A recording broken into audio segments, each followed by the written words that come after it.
Hello everyone and welcome on De Papier et de Rêve channel. I'm Ursula and today I will be painting with you a flower study with the help of watercolor, of course, but also with watercolor pencils.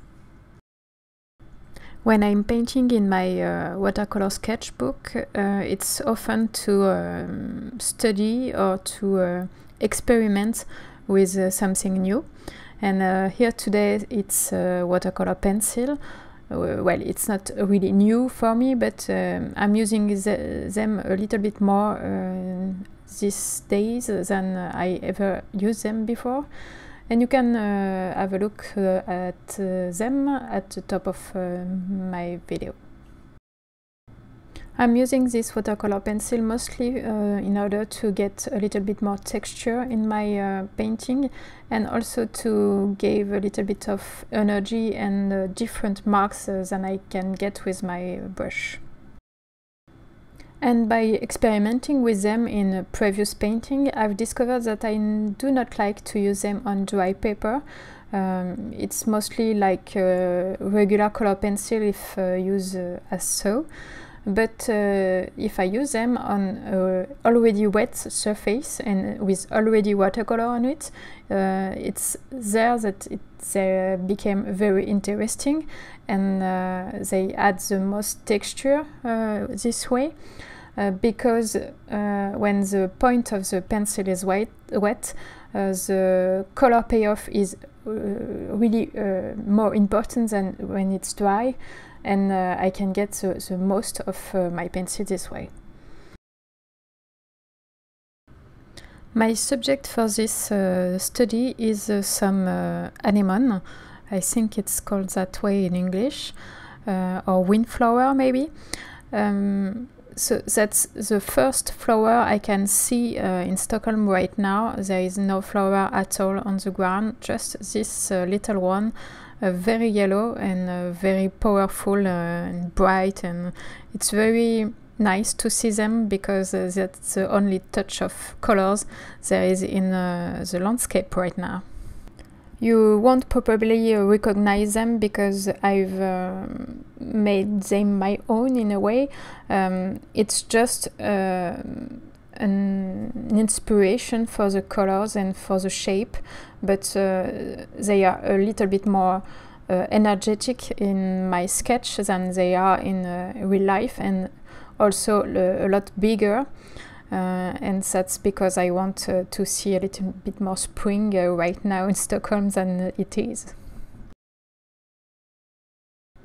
And now I'm starting my second layer, and obviously the watercolor pencil will blur a little bit with more water on top, but the mark will stay, and with transparency you will be able to see them until the end.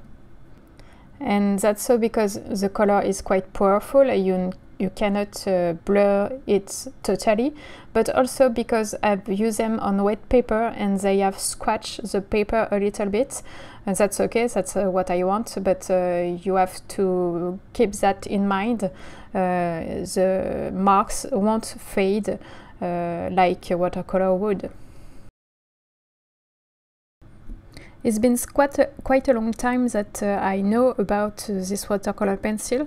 I think I used to have a box of them when I was a teenager, so a long time ago, but I never use it really because the colors that I have, that I had mostly, weren't my colors. They were too bright and too colorful. I don't know how to explain that, but that wasn't the color I'm used to and I'm using in my watercolor painting.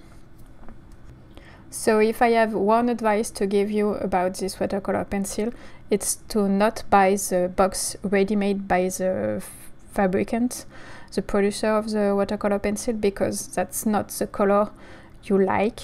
Maybe it is, but I think it's better to buy less. I have a 12 pencil box and I don't use them at all, so maybe buy them less, but color you want. and you really want. And I've focused my choice of color on color I'm using quite a lot, and color also a little bit muted and not as bright as I could have had. And for example, in my pencils that I've bought alone, I've bought Indanthrene blue because that's a color I'm using a lot, and I can see myself using this pencil a lot also.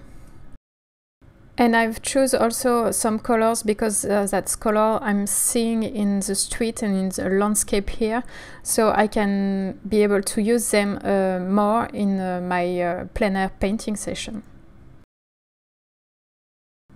But let's talk about supplies. For the brush, I'm using an Escoda Aquario number 18, and for the color I've used Indanthrene blue, Mayan yellow, Quinacridone gold, rose madder lake, and burnt sienna. And I've also used a lot of watercolor pencil as Chromium green opaque, Naples yellow, earth green, Caput Mortuum violet, and Van Dyck brown. And for the paper, I've used sketchbooks that I've self-made with Saunder Waterford rough paper. And it's a lighter paper, it's 190 GSM. So much lighter than I'm used to, but it holds the water quite well, and I just have to pin the side and it's okay, it doesn't buckle too much. So I'm still learning with this watercolor pencil and experimenting a lot, but I can see myself using them a lot for plein air sketch, for example, because they are useful to magnify some lines or to put texture in some areas or add some energy to a sketch or a painting. I think they will be quite useful during spring and summer. Right now it's a little bit too cold to go outside and paint. My hands are getting really cold really fast. But maybe in a few weeks it will be possible.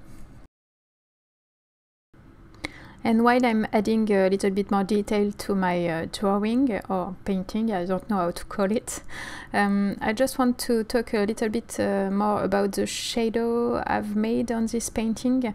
I've used violet from Indanthrene blue and rose madder lake to make the shadow, because it's a complementary color to the yellow, and it makes the yellow pop a little bit more and be more brilliant and more powerful in my painting. So it's a nice trick to do when you have yellow flowers, to put cold violet on the side, so that the yellow is warmer and brighter. And for the yellow of the flower, I've used Mayan yellow, which I haven't used in a while, I think. And it's really my most favorite yellow I've tried yet. Second to Quinacridone gold, of course, because it's a really transparent yellow.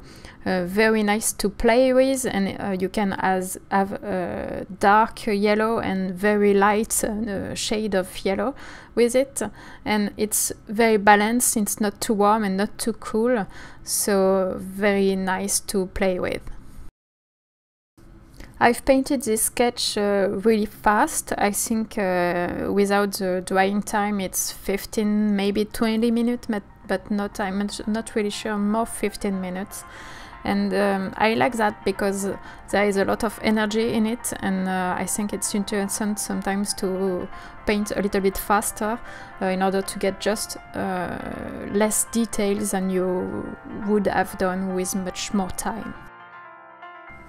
And this video is now ending. Thanks for watching. Please check the blog post for more information about this painting, and also for more drawings made with watercolor pencils.